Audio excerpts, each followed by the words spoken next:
After a whopping 6 days after the 12th release, we got some new info on the changes coming to the portal, which first of all they are saying they are not going through with the awful changes that they had planned for solo ops and pinnacle ops. The 12th for this week still has to release, so you will see that like in 1 second right now. Bungie finally responded after a week, so let's get right into it. We want all activities in the portal, solo or fireteam base to feel rewarding. We want our activities to contribute to understandable and meaningful progress to your climb in power. As such, the following changes are being made immediately. Well, this is just what I've been talking about, you know, in the first couple of seconds in the video. These changes right here weren't actually already in the game. Like they were just talking about the changes. So technically there's nothing that, you know, for us, there is no difference basically in the game. But buffs, fireteam ops. When it comes to fireteam ops, we know that we have work to do. Here's a list of buffs we're planning on and some new changes that we're adding in I'm stuttering, bro, I'm sorry. In response to your feedback. Okay, so this is already live. This is an increase to the match-made fireteam ops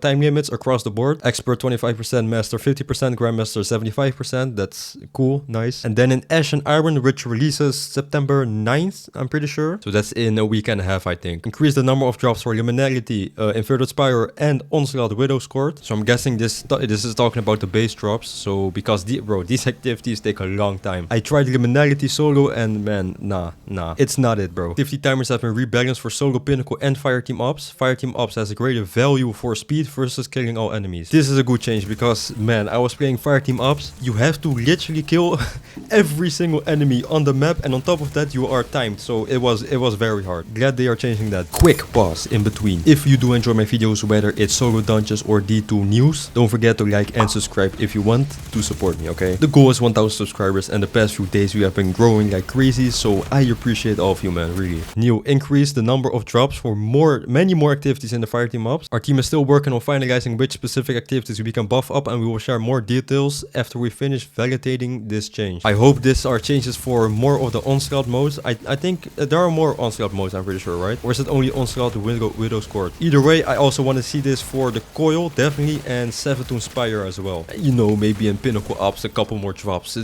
I want a 5 out of 5 mint retrograde, please. But also new, removing unpopular mods like Grappler from the fireteam ops matchmaking pool. Yes, thank you so much. Sometimes I will be going in with a grenade build, and guess what? My grenade was changed to a Grappler. And yeah, entire build ruined. So this is a nice change for the match-made fireteam ops. Now, buffs for the portal rewards. Chance of prime engram drop per completion reward. Activities with more base completion rewards such as Liminality and Inverted Spire will provide more chances for prime engrams to drop. So what I'm guessing is that before you only had like a certain set fixed chance, percent chance for every single activity. Now it will be based on the base completion rewards. So for example, in solo ops you have 1 base completion reward, and for something like a pinnacle ops you have like 3 base completion rewards for, let's say, for example, Encore. So this is a nice change as well. Also new, we are working on creating a more consistent power reward experience for the upper power climb. In Ash and Iron this will be power 500 to 550. So basically those last 50 levels, which are like,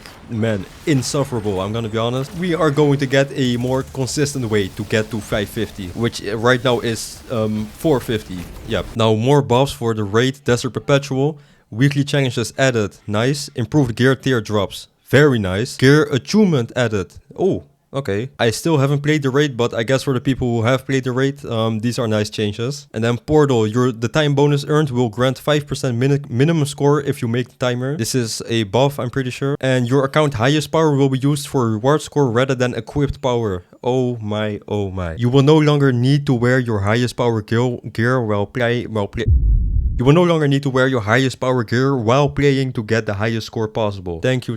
Wait, Conquests are now replayable. Okay, this is also a nice change. Bro, conquests are the only like thing in the actual portal that, well, it's technically in the portal, okay? Basically was that you unlock it at like 50 light level under. And if you wanted to, you could do it, or you could level up even more and then you could, you know, make it a bit easier for yourself. I love activities like that instead of the freaking power delta. To this day, we have not seen anything about power deltas, and bro, Edge of Fate has been out for like a month and a half at this point. Bungie, please, power deltas, remove them. In the long run, we are still going to be cautious about singular ops, category, or activity becoming the go-to.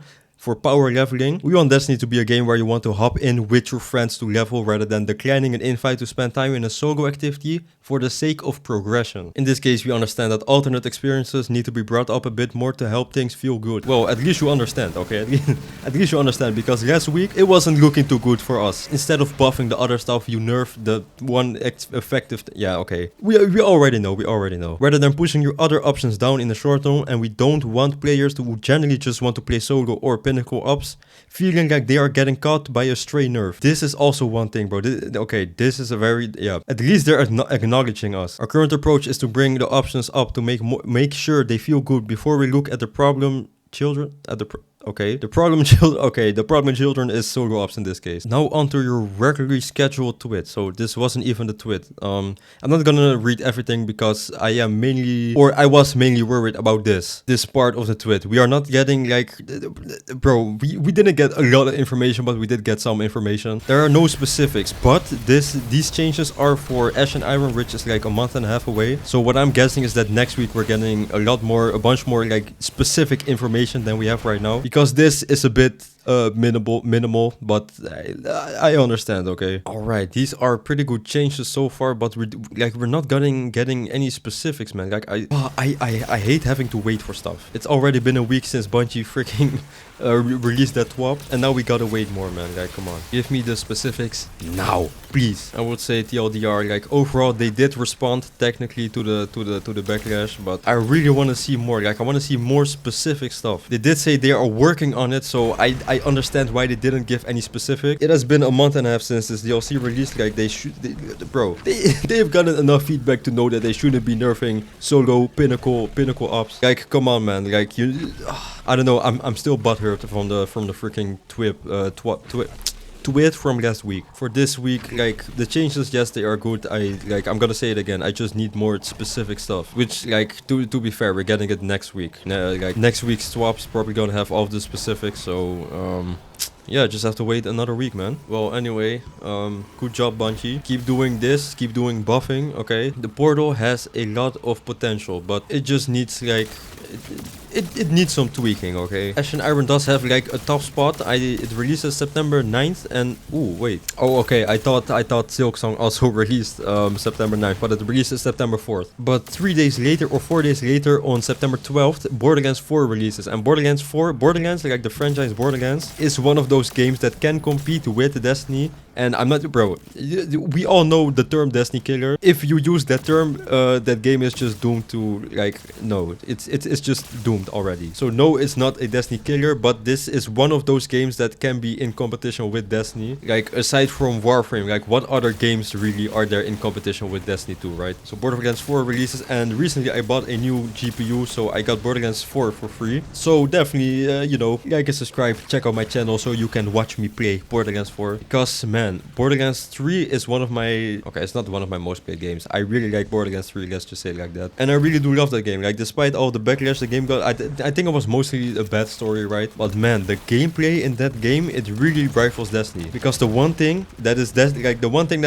for me personally, Destiny is on top of is the gunplay, like the gameplay, abilities, this stuff and that. But man, Borderlands 3 is the only game I can really think of right now. Maybe something like Dead Zone Rogue, which is like a really recent game that released. I think that's the only game for me that can actually compete with Destiny's gunplay, right? Alongside Borderlands, of course, the Borderlands franchise. But do make sure to check out my channel when you really want to see Borderlands 4 content, because I'm gonna be there day one. If you want to see first Berserkers on Guys OP, Call of Duty Zombies, Red Dead Redemption 2, Sekiro. I play so many different games. Like, literally click on my channel, you'll see how many different games I play. I'm kind of being forced to in the Destiny YouTuber corner, but I don't care, man. This is what I asked for. Like, a year ago I asked to be a Destiny YouTuber. Now I'm getting exactly what I asked for. Might not be the best time to be a Destiny an upcoming Destiny YouTuber, right? But who cares, okay? I've got to deal with the cards I've been dealt with. Yep, that's the expression, I'm pretty sure. Thank you so much for watching. Have a nice day. Bye.